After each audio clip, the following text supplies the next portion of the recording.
नमस्कार दोस्तों, बहुत बहुत स्वागत है आपका। दोस्तों, आज के आधुनिक युग में चमत्कार का जीता जागता नाम है बागेश्वर धाम के श्री धीरेन्द्र कृष्ण शास्त्री जी महाराज का। आज मैं उनके ही कथा से लिया हुआ एक उपाय बताऊंगा, जो कि बहुत ही चमत्कारी उपाय है, जिसे स्वयं बागेश्वर धाम के बाबा ने बतलाया है। बाबा धीरेन्द्र कृष्ण शास्त्री जी महाराज ने बताया कि अगर आप 10 लाख मांगोगे तो 10 करोड़ मिलेगा। मन की भावना आपकी सच्ची होनी चाहिए और बच्चे की तरह मन निर्मल होना चाहिए। यह एक उपाय 5 काम करता है। जी हाँ, बहुत ही सरल और आसान है।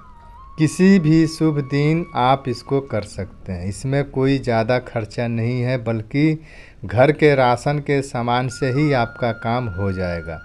इसके क्या क्या फ़ायदे हैं, जो कि सन्यासी बाबा के द्वारा बताया गया है। पहला है, आपका बिजनेस व्यापार दौड़ने लगेगा। दूसरा है, आपका रुपया पैसा कहीं फंस गया है या उधारी लेकर कोई लौटाने में आनाकानी कर रहा है तो वह पैसा शीघ्र वापस कर देगा। तीसरा है, अगर आप कर्ज से परेशान हैं तो इस उपाय से आपके आसपास एक पॉजिटिव ऊर्जा का संचार हो जाता है, जो कि आपको कर्ज से मुक्त कराने में काफ़ी सहायता प्रदान करता है। और चौथा है कि घर में पैसा टिकता नहीं है। मैक्सिमम लोगों की यही परेशानी रहती है कि पैसा आता है पर टिकता नहीं है।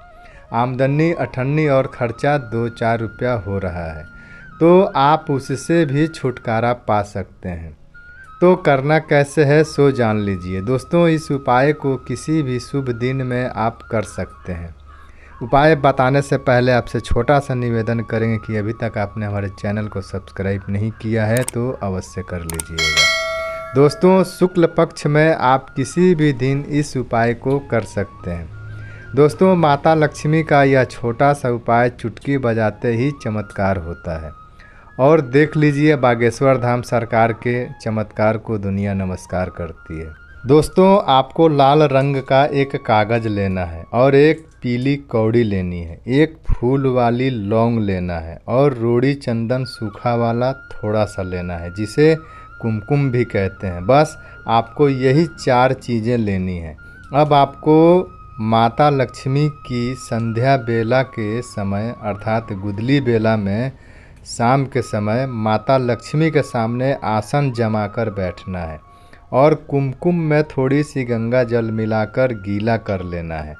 अब आपको माता के तस्वीर के सामने लाल कागज़ को रख दीजिए। कागज़ की साइज आप अपने अनुसार ले सकते हैं, क्योंकि इसी कागज़ पर लिखकर आपको अपने पर्स में रखना है। अब दोस्तों, उस लाल कागज़ के बाईं तरफ माता लक्ष्मी का प्रिय नंबर, जो कि 9 है, उसे लिख लेना है। जो आपने कुमकुम गीला करके रखा है, उसी से अपनी उंगली से लिखना है। तीसरी उंगली, जिसे अनामिका कहते हैं, उसी से लिखना है। बाईं तरफ आपने 9 लिख दिया। अब दाईं तरफ उसी कुमकुम से स्वास्तिक बनाना है। स्वास्तिक उल्टा ना हो और 4 बिंदी और डंटी के साथ प्रॉपर होना चाहिए। अब आप माता लक्ष्मी के सामने घी का दिया जलाएं और लौंग अपनी दाईं मुट्ठी में लेकर मंत्र पढ़ें। अगर समय हो तो 108 बार माता लक्ष्मी के इस बीज मंत्र को पढ़ सकते हैं। मुश्किल से 5, 7 या 10 मिनट तक समय लगेगा। अगर समय नहीं है तो 21 बार अवश्य पढ़ें। माता लक्ष्मी का मंत्र पढ़ते वक्त लौंग आपके मुट्ठी में होना चाहिए। मंत्र है ओम महालक्ष्मी नमः, ओम महालक्ष्मी नमः। या फिर आप माता लक्ष्मी का बीज मंत्र श्रीम है, उसका 108 बार जाप कर सकते हैं। अब मंत्र जाप के बाद उस लौंग को कागज़ पर रख दीजिए और उसके साथ पीली कौड़ी भी रख दीजिए। अब जब तक घी का दिया जलता रहेगा, आपको कागज़ नहीं उठाना है। दिया जब अपने से ठंडा हो जाए, तब माता लक्ष्मी को प्रणाम करके क्षमा याचना करके कागज़ उठा लें। और अब उस कागज़ पे 9 लिखा है, स्वास्तिक बना है, पीली कौड़ी और लौंग है। इन सब को मोड़कर एक पुड़िया बना लीजिए और अपने पर्स में रख लीजिए। यह प्रयोग लेडीज़ जेंट्स दोनों अपने पर्स के साथ कर सकते हैं। दोस्तों, बिजनेस व्यापार करने वाले लोग अपने गले में इसे रख सकते हैं और धूप बत्ती की धुनी देते रहें।